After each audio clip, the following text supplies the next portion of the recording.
morning. Good morning, everyone. It's always the hardest part of the day, is getting everybody to stop talking once they started talking.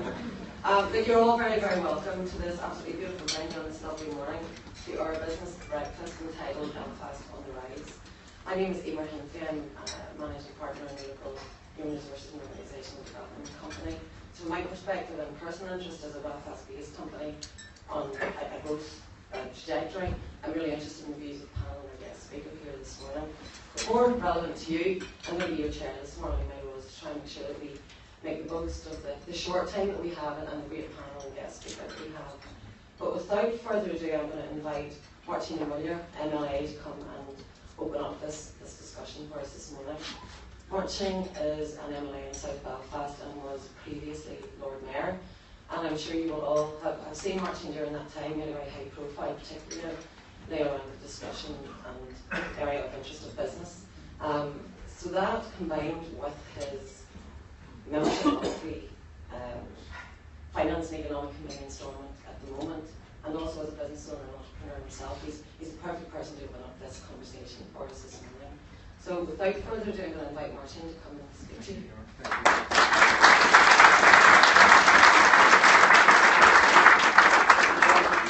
Shiver Maha or Majin Inuish at the far end of Vansha Road.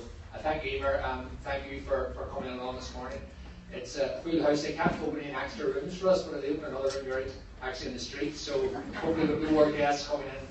I want to start by acknowledging some of the people who have joined us here this morning to discuss this vital topic of Belfast on the Rise, because I think they represent and are emblematic of the city, which is very much on the rise due to their efforts. And I also think that the common theme which will unite all of us here today is this idea of partnership, that business will do well, the city does well, and communities do well.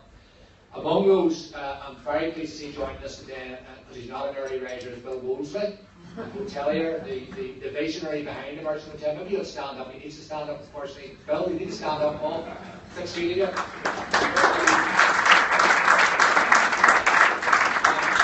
Bill represents the very best of our hospitality and tourism sector. We also represent a small business. John Bushel's here from the Finnehy Business Association, the most dynamic and active business association for retailers in the city of Belfast. John, maybe you'll stand up.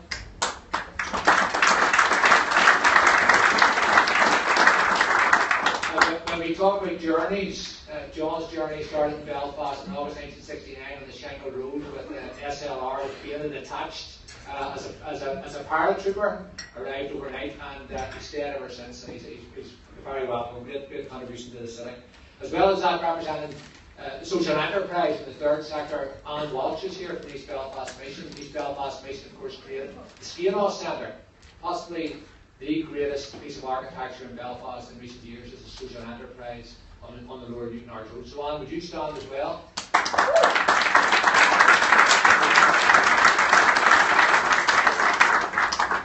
A great friend of all of us who believe in a bright future of Belfast is David Gaffigan. He started his new business, Aurora. He's made time to be with us this morning as well. So, David, would you stand up?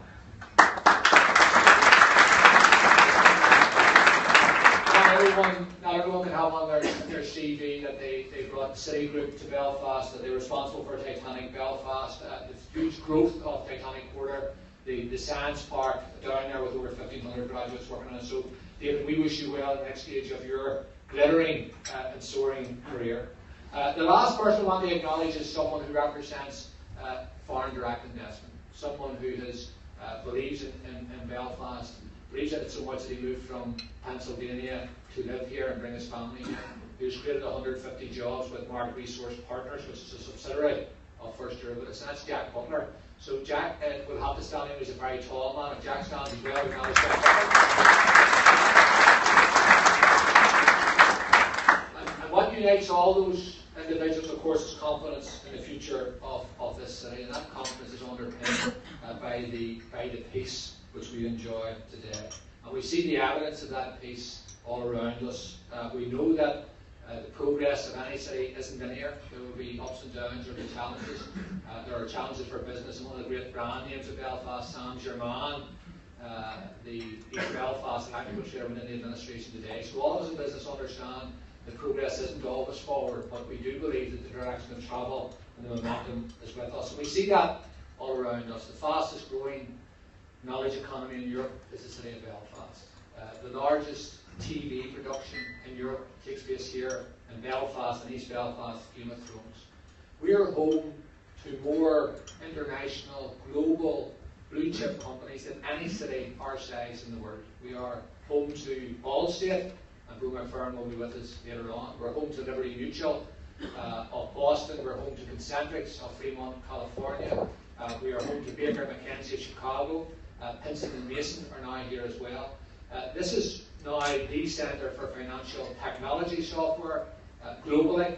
It's a city which has shown that it can attract companies from other lands to make their base here. And many of these companies, and this is a challenge for us in the time ahead, we need to raise their profile and we need to make sure that they are totally integrated into this city. An example that many people don't know is that Tyco, global company, has 300 workers on the airport road in East Belfast, and it's a world centre of research and innovation for Tyco.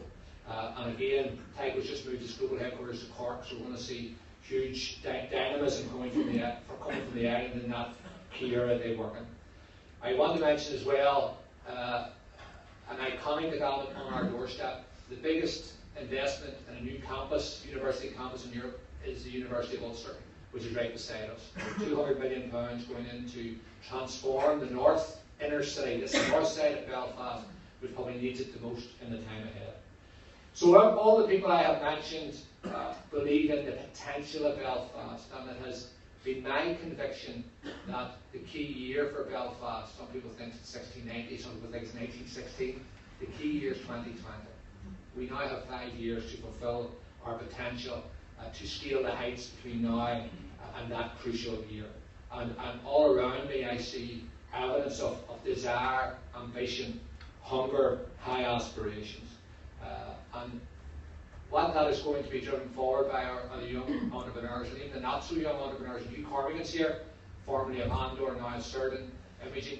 But John Ferguson's here from Venue Booker. And Venue Booker, in my eyes, is the most exciting startup I've seen from Belfast. It's Expedia for renting hotel, conference facilities, or event facilities. So John, maybe you'll stand up as well, Mr. Ferguson. Good to see you, John.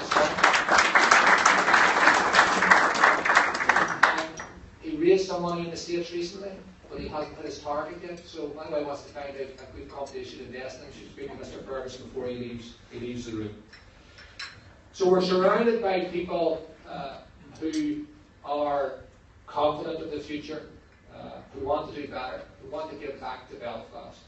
And I'm delighted to have so many partners for this agenda of positive change in Belfast.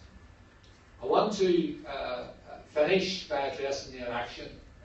It's not a morning for party politics, but it is a morning to make, in my view, pledges of what politicians should do, what I would do as MP for South Belfast. And in my understanding of politics, a politician should be an ambassador for people.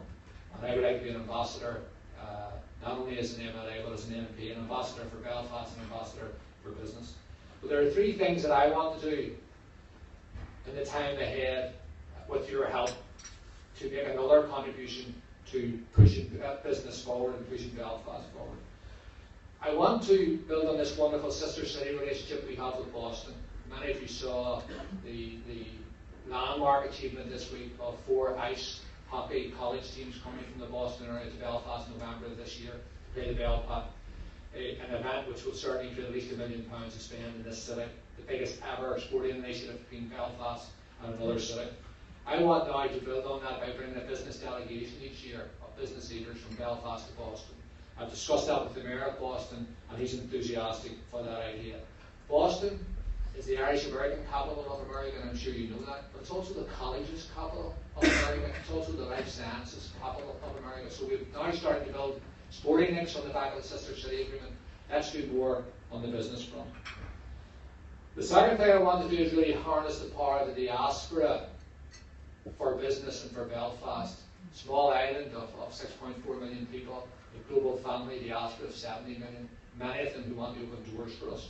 And I want to work not only in the homecoming this October, where we bring the diaspora back to make common cause with us to build the peace and to build Belfast, but I want to do more to open boardrooms across North America in particular for the people in this room and for the businesses in Belfast. At my time as Lord Mayor, I had the great privilege of visiting some of the companies here based in Belfast. I went to Fremont, California to visit Concentrix, a man called Chris Caldwell, who's now a Belfast ambassador. And he had at that time 1,300 jobs in Concentrix. Today Concentrix is 2,300 jobs. They brought their global board here last week. They've just bought Mansfield Leisure Centre. They're going to spend 10 million transforming that. Allstate, I went to Chicago and met Sri Gupta, who's the person who makes the decision about Allstate being based here. And they have also bought a parcel of land on the river to move Allstate into permanent premises. Make no mistake, it's a big commitment when a global company buys its own property and puts down roots in a city. And they're here for the long term. Both those gentlemen, when I met them, said, we'll put more jobs in Belfast if you have the talent and the skills to give us. And that's our challenge in the time ahead. So let's do more to have the diaspora help build Belfast. And then finally, my last pledge is that I will work with you to build a fair and prosperous economy. Eamon Donaghy is here, who has spent almost a lifetime working on corporation tax. It has the potential to make great changes here if we get corporation tax right, and we'll do that. But there's so much else we can do as well to make sure that our people have work, that our city and our economy prospers, and that in the future, we don't have to wait to 2020, but people look to Belfast as they look today as a beacon of endeavour, of entrepreneurship, as a city on their rise. For everything about it. Thank you.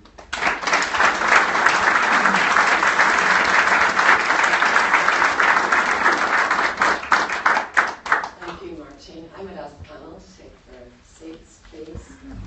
Unfortunately, for the layout, it might be a bit difficult to see them, but we'll definitely be able to hear them.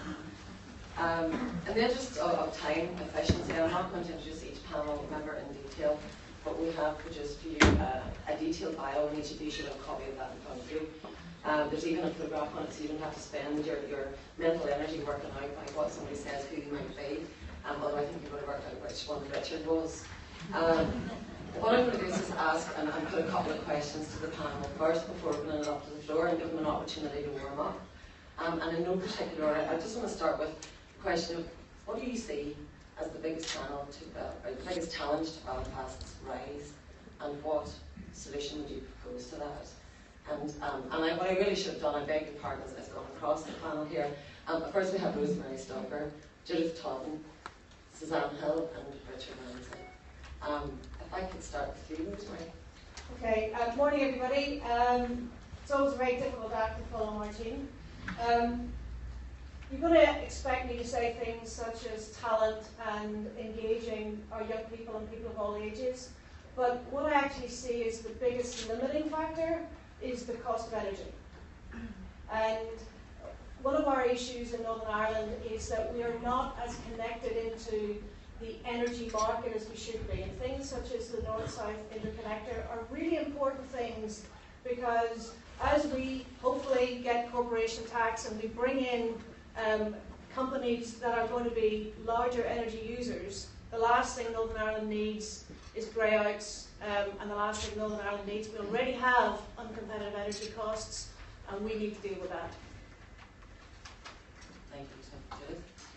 Yes, I would echo what Rosemary says. It is, Martin is a hard act to follow. Certainly with my background, I would have to suggest that access to finance clearly is something very close to my heart, and I think in terms of rebuilding the economy in Northern Ireland, we have to embrace partnership, as Martin said, work together, bring together the alternative financiers with the banks again, and get sort of reopen the market in terms of lending, investment. As someone who's done it, it's very important to look outside Northern Ireland. As Martin says, the diaspora and so on, there are a lot of people out there willing to help.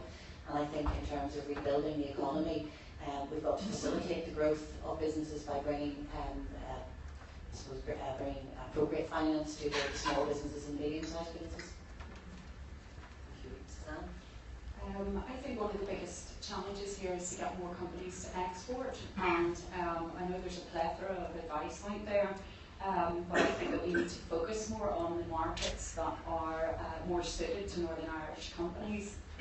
Most of the companies here are small companies, and but there's a very proactive agenda of pushing emerging markets, which are way beyond the capabilities of most small companies in Northern Ireland. They should be focusing on the Republic of Ireland, GB, and then Europe, because there is a hierarchy of markets when you're trying to export. If you look at some of our most successful exporters, companies like Randox or Brett Martin, I can guarantee you the first export market that they started with was not India or China. So I think we have to be very smart about how we use the funding. There are big funding cuts in promoting exports, so I think we have to be a lot smarter about how we use that money. If you consider that a lot of the emerging markets that are being presented to companies here, the payment term norms would probably be about 150 to 180 days, and I don't believe that a lot of companies here have the financial capacity to finance going into markets like that. They need to wait till they kind of cut their teeth on easier markets. And the risk we run with some of the emerging markets is they're extremely difficult. The sales cycle's very long, and then you run the risk of discouraging companies completely from exporting. Richard? Okay, I agree with everything that's been said by my fellow panellists. I suppose to take it up a level strategically, I think we need to change the mindset, and the key thing for Northern Ireland and Belfast is thinking of competition. And the game that we're in is a competition for people, businesses, resources. And we've got to grow from within, and it's also from outside as well. And I think while we sell Northern Ireland in terms of tourism, in terms of FDI, we have to think of this as the overall package, because what Northern Ireland's in the business of is trying to become an attractive place to live, work and visit, thinking of lifestyles in terms of tapping into the diaspora, people from here who've gone to GB and keen to come back, thinking of issues such as affordable housing. And in terms of when we think of competition as well, we're always thinking of the private sector, but actually if you look at everywhere in the Western world at the minute, the biggest challenge to it is competition and reinventing the state as well. So it's competition from public sector, and overall we have to think of Belfast becoming a competitive place and a proposition which people and businesses want to sign up for and come to. I'm going to put one more question to John, and I'm opening it up to the many people we have in front of us here. But why would you advise a business to set up here in Belfast? Well, I'll take that if you like. I mean, it's one who's done it. I would say do it. I mean, I spent 20 years in banking and frankly got bored. I just decided it was a different way of doing things. So probably a lot of my colleagues would have said I was mad because I left a banking career in 2008. I decided to set up a private finance company, and I won't pretend it was easy because it was a very difficult time to raise money. But I have to say the one great thing about Northern Ireland is support structure. I had really great advisors, and a lot of people who supported me in terms of private investment. I did have to raise my money outside of Northern Ireland at that stage, but that wasn't a bad thing because I've now brought an external bank. My funder is a Dutch-based bank who are absolutely blown away by the Northern Ireland marketplace and the margins we can achieve and the types of businesses we bring. So from that perspective, the support structure we have in Northern Ireland is tremendous for setting up and running a business. I wouldn't consider doing it elsewhere because, as Richard alludes to, in terms of competition, of course we have competition, but actually it's healthy competition, and that is a good thing. From a personal perspective, I think it's a great place to live. Cost of living is good, house prices are acceptable. Yes, they're on the rise again, but they're acceptable. Good schools, infrastructure is not half bad. I think sometimes we talk ourselves down in terms of some of the negativity or some of the negatives of Northern Ireland, but actually it is a great place to live, great place to bring up a family and to run a business. So just do it. Just do it, yeah. Rosemary? Well, I was going to say exactly the same thing, in that it is about just doing it. It's about, I think, our job as ambassadors to encourage, and not just to encourage people from outside to come in, but to encourage people inside to take that bold step and start their own business, to have a go, and our role to help them be successful. So absolutely, it's just about just do it. Okay.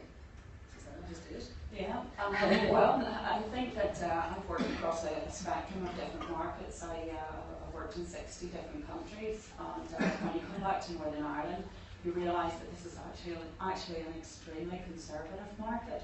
So if you can sell your products here and you can do business here, I think everywhere else is kind of, you know, not that bad compared with here, because it's actually quite difficult to make, I think, to have a successful business here. So it's good training for going out and selling in other places. I suppose it's in terms of cost of living, low cost base, acknowledging energy isn't one of those low costs. In terms of access to telecoms, or telecoms infrastructure is very good. In terms of data, can travel faster from New York to Northern Ireland than it can from Los Angeles to New York. We need to tap into that more. Access to markets in terms of the Eurozone GB market, and access in terms of transport links as well. And I think one of the things, while we would like to have more air access from the likes of Belfast, I think the fact that we have got the Dublin airport and connections to Heathrow, which are not that far away, I think other countries would be keen to have that. Thank you.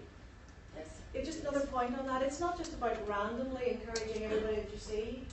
We know we've got certain centres of world-class excellence, so it's also about targeting. You know, in the health and life sciences, in data security, you know, there's lots of areas in Northern Ireland where the real innovators, world-class innovators, have enabled us to create these centres of excellence, and we should capitalise on those. Thank you. One thing I should have mentioned before you open up questions to the floor is that you may notice that Terence Flanagan isn't actually here. In his new role as chair of Tourism NI, he was asked to attend a 2-day event, which is taking place today and tomorrow in Newcastle, which is a buyer's event for tourism. So it was absolutely appropriate that he had to step out and attend that. Obviously, we wish him absolutely all of the luck in his new role. Do we have any questions from the floor? We have a mic here if anybody would like to stick their hand up.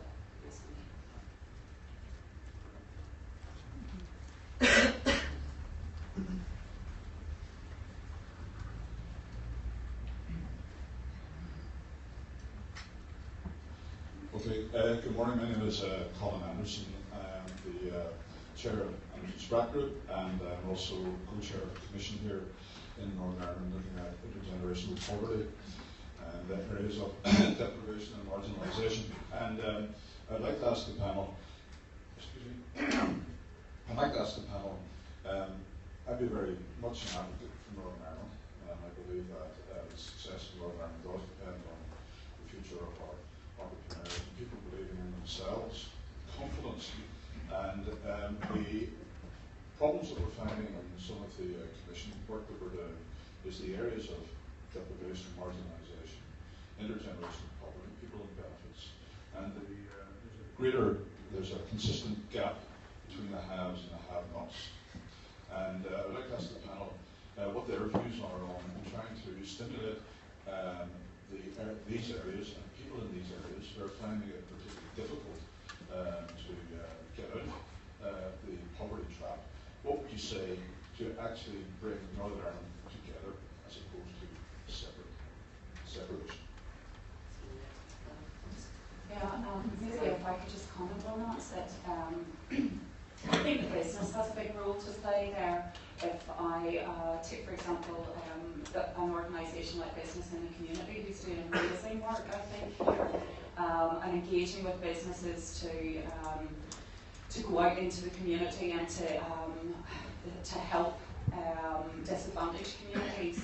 I think that there's an increasing focus for companies on corporate responsibility, and even taking into account some of my, my own clients. I work with Gilbert Ash, and they do a lot of work in the community with charities, with disadvantaged groups. They're sponsoring Women's Tech, which is an organisation that encourages people into the construction sector, and that helps to address the skills gap there as well.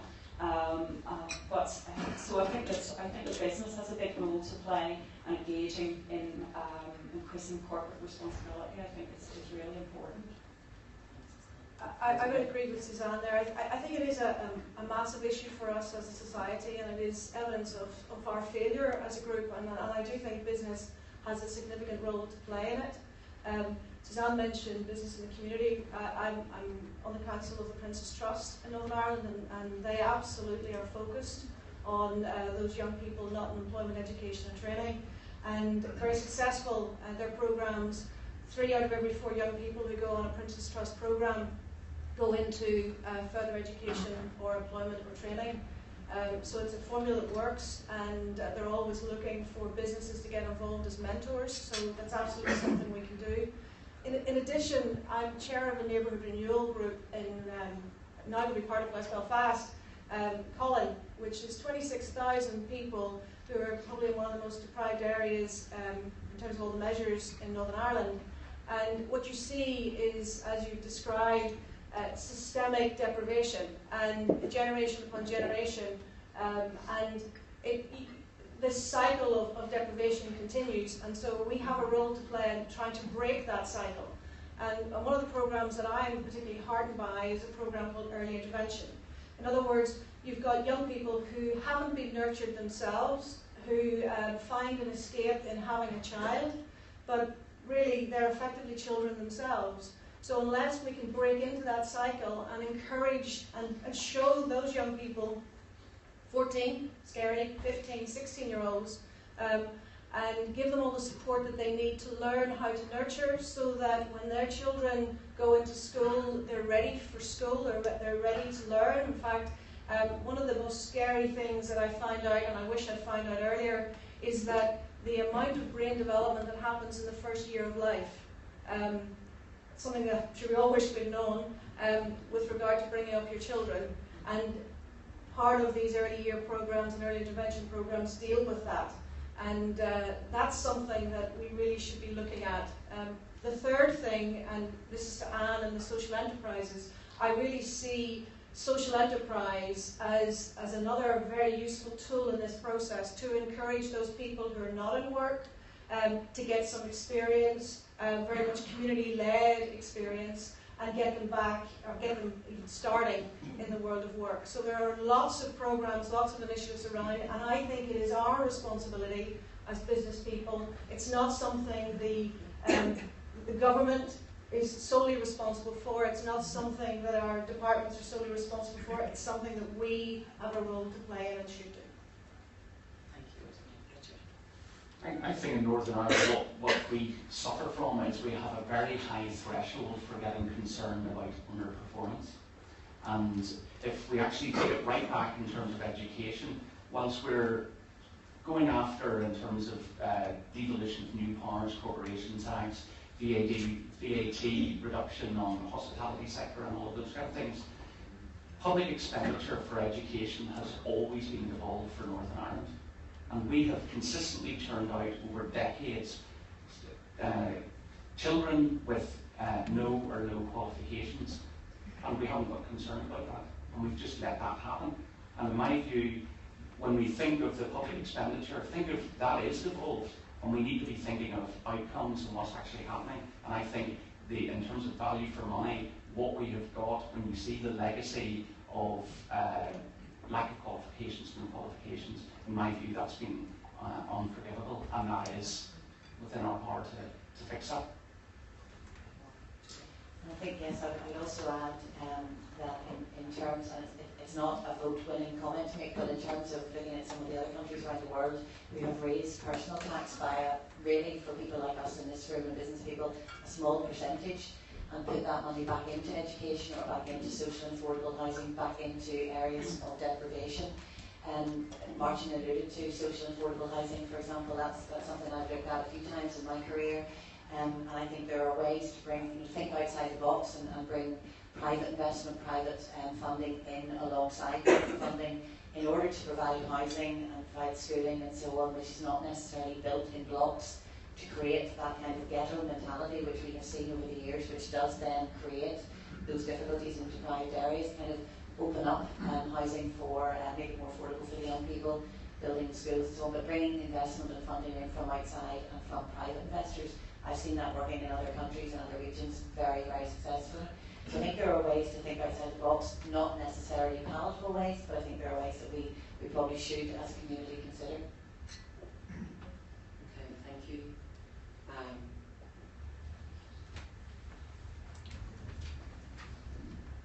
I'm Donald Higgs from the Naomi. My team alluded to one of my pet subjects, which is the devolution of corporation tax. Yesterday, I received from the stationery office a nice pristine copy of the Corporation Tax in Northern Ireland Act, a document that passed through Parliament less than a month ago. I was told many years ago that would never happen. It's now here, it's a reality. There's a piece of legislation that will allow the Assembly to reduce the rate of corporation tax, or potentially increase it, but I suspect reduce it in Northern Ireland. It's now here, it's now available. It will be available from the 1st of April 2017. Do the panel believe that this is an absolute must for our politicians to deliver on?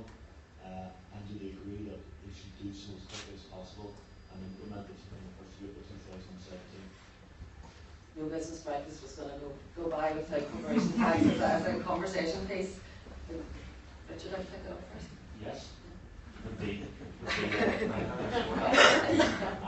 I think, but in terms of the corporation tax, I think one of the things that strikes me about it is whenever we're always then thinking about costs, and we know we're in austere times, and indeed we had yesterday IMF coming out and saying basically whatever government comes into power after the next general election, they won't be able to balance their budget. So be under no illusion that even a lot of the things that you've been hearing over the last number of days and weeks, the public finances and the expenditure cuts and the tax rises will be much worse than any of the political parties are saying.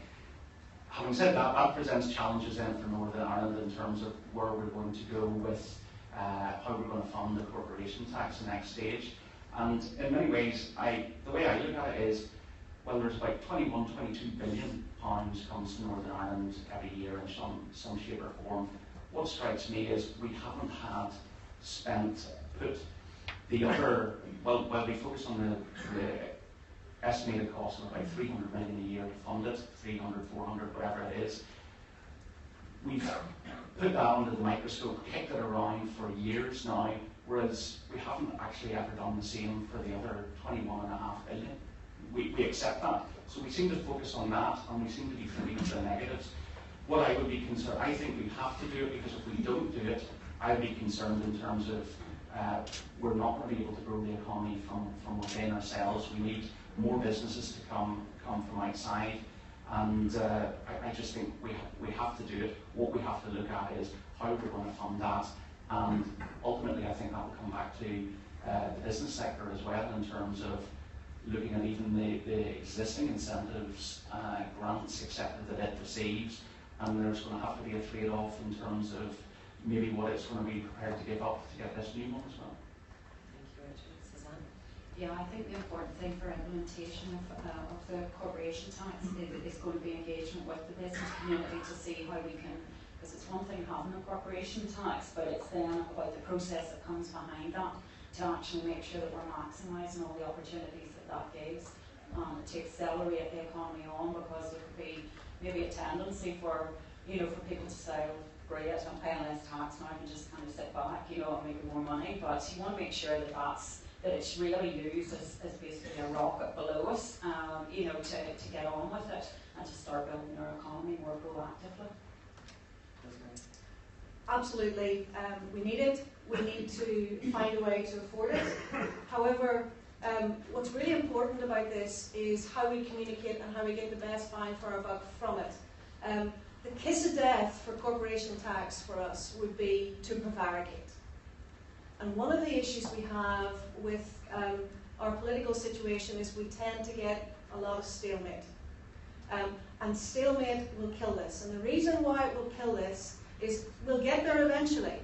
But right now, today, we should be going out to big corporates around the world and saying, here's where we're going to get it, and here's how much it's going to be. If we aren't able to answer those two questions, we start to plant the seed of doubt. And Martine was talking about companies buying up land in Northern Ireland to build their corporate headquarters.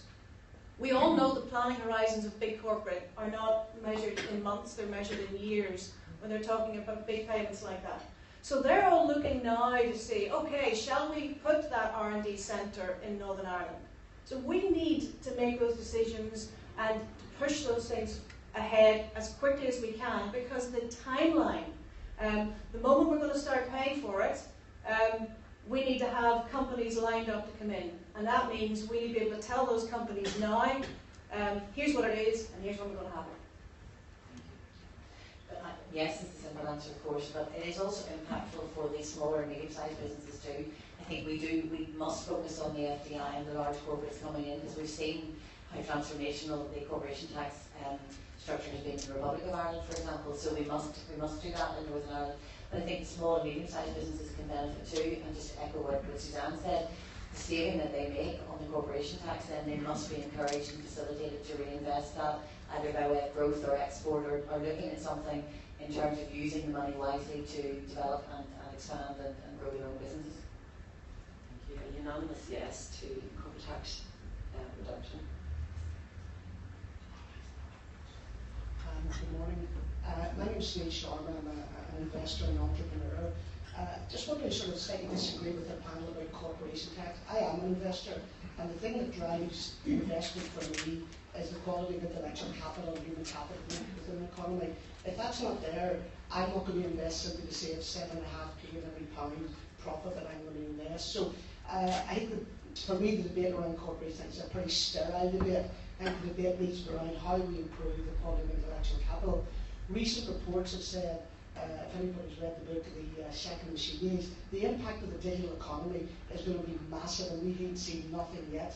So what we need to focus on is grow the economy in the north, is to do a benchmark of the quality of intellectual capital coming out of our universities, to judge are they going to be the skill sets are required to meet future business needs. That's where it's all about, and really to bang on about corporation tax as we do is some sort of silver bullet to create the alleged 50,000 jobs I've heard over the years. To me, it's just a bit of a nonsense. I've been talking to companies in Dublin. The issue about corporation tax is about 7th in a line of issues which encourages companies to invest. People haven't really invested here. They didn't invest for the corporation tax. They invested for the intellectual capital that we create. And if we keep creating that, we'll keep creating jobs. And just finally, just to the issue about educational attainment. It's been a bugbear of me. I think we've been in Northern Ireland, tend to think we're brilliant at everything. I think if you look at the reality of our attainment globally, we have dropped to 25th in the OECD and the PISA tables, both in literacy and numeracies. This is the challenge that we have to face in the future, and I think we need to get our heads around that whatever happened in the Industrial Revolution 150 years ago, what's coming to us in terms of the digital revolution, we ain't seen nothing yet, and that will look like Luddites compared to what's going to happen in the next 27 years. Thank you.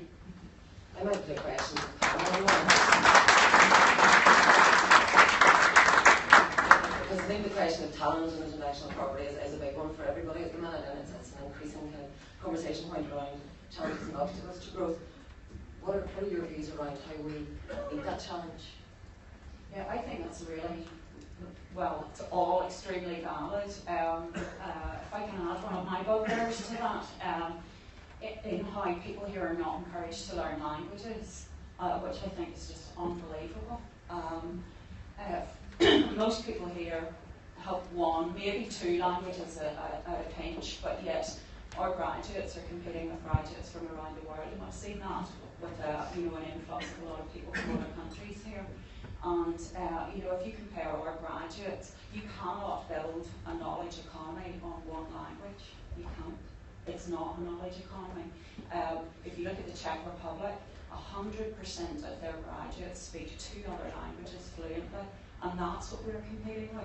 And I think that we've kind of set the bar very, very low, and I think that's an excellent point, that there's a slight arrogance here about, yes, in UK terms we might perform very well in education, but when you throw that out to the wider market, the markets that we're competing with, we're not performing well at all. So it definitely needs address. Now it's very worrying, I think, with the cuts to education Maybe take one more response on this question, as we have a few more people in the audience who'd like to get a question before we finish. Just in terms of that, I certainly I would agree. I don't see corporation tax as a silver bullet. It is one thing, but in terms of digital economy, all of that, I agree with all that. And that comes back to some of my opening remarks where I was saying in terms of how we actually tap in to the rest of the world. You know, it's in terms of, like, my stepdaughters have been away in the US, traveling around the world, you converse with them on Skype, all of those kind of things.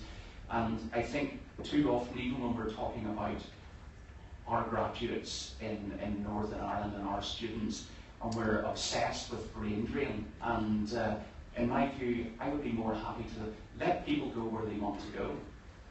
But what we should be after is brain gain, is how you actually get them back. And invariably, it's when they're in their early 30s, when they're looking to settle down, start a family, that's where they want to come back. And it's how you tap into that. And I think I'm really pleased to see how Martina's tried to tap into the diaspora over the last number of years. And that's what we have to do.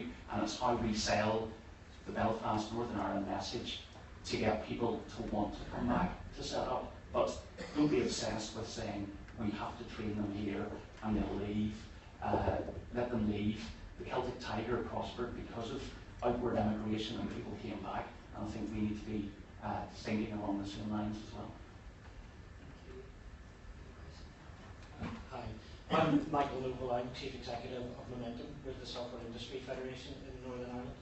And about 2 years ago we held a big digital summit where we got 200 senior business leaders from the sector together to talk about their issues. These are people who collectively employ tens of thousands of people in high value knowledge economy jobs. The number one issue that came out from them was not corporation tax, it was not markets, it was not even the university outputs. It was the ability of our education system to deliver students and young people into the jobs of the future, and in particular as far as coding in schools, in fact coding from primary schools, which Finland and Estonia are doing at the minute. The question that I would have for the panel is, how quickly is our education system adapting in order to deliver young people into the jobs that will be here in 5 and 10 years' time? Yeah, absolutely valid point. I think we are very complacent. I don't think we're doing anything like quick enough. And if I can sort of take that thought and wrap it back up into some of the earlier conversation, you're very familiar with things like Coder Dojo, and Coder Dojo was an initiative started by a couple of really sort of clever guys to try and break into and get young people focused on coding. It won't surprise anybody in this room to know that when they opened Coder Dojo in Northern Ireland, I had a couple of sessions on Saturday mornings, and it was filled with the children of middle class people like ourselves, whose kids have got all the computers in the world. And the people who really should be getting those opportunities are the people in the deprived areas and breaking through. And one of the beauties about sort of IT is that if you catch people early, you can determine whether they've got an aptitude for it or not. So that's one small example of where the pace of progress here has been deathly slow. And to the earlier chap's comment, I really do think we are being complacent. I don't think we in this room can imagine what it's going to be like in 10 years, and therefore the need for the next 10, 20 years in terms of education. We need to start being radical about how we are going to prepare our young people and returners to feed this fabulous business opportunity in the world of IT. Yeah, culturally there are changes required in the education process, and I don't know the answer to this question, but I have to say, even in my own personal experience with my own children, the schools that they've attended, no names, but you know, I've been asked to go back and chat about my career and the world that I work in and so on, and there is a definite kind of, I'm going to call it snob value, where a lot of the parents said, we don't want to hear about banking and finance, we want to hear about medicine, and we want to hear about dentistry and the law and accounting, which is fine, and we do need dentists and lawyers and doctors and so on, but we also need people to work in IT, or people to work in the agri-foods or technology sectors, or, you know, I think we have to start fundamentally at school level, whether that's primary school, as Rosemary says, or whether it's starting in secondary and grammar schools, and looking at vocational training and vocational education. and whether or not our actual teaching profession therefore needs to be re-educated and so on. But I think it has to start at a much earlier age to get the kids ready for different types of careers, which then helps to fulfil the talent pool issues that we clearly have and will continue to have. As I suspect, the time has gone very quickly, and I imagine that there are probably a number of other questions in the audience. We probably will be milling around a little bit afterwards, and if you wanted to pick up with any of the panel members or Marcin, you'd be very welcome to do that. The panelists, I didn't introduce them each in detail, just in the interest of time. We do have some detail about them in front of you, so you can find them afterwards if you want to follow up either in terms of what their organisations do or to progress any of the conversations that have started today. What I would like to say to the panel, and I do think you'll agree, is it's quite a dynamic and fresh panel for these sorts of forums. And I think the conversation that we've had has been really interesting this morning. So I'd like to say thank you again to Rosemary, Judith, Suzanne and Richard, and also to Marcin. We will hopefully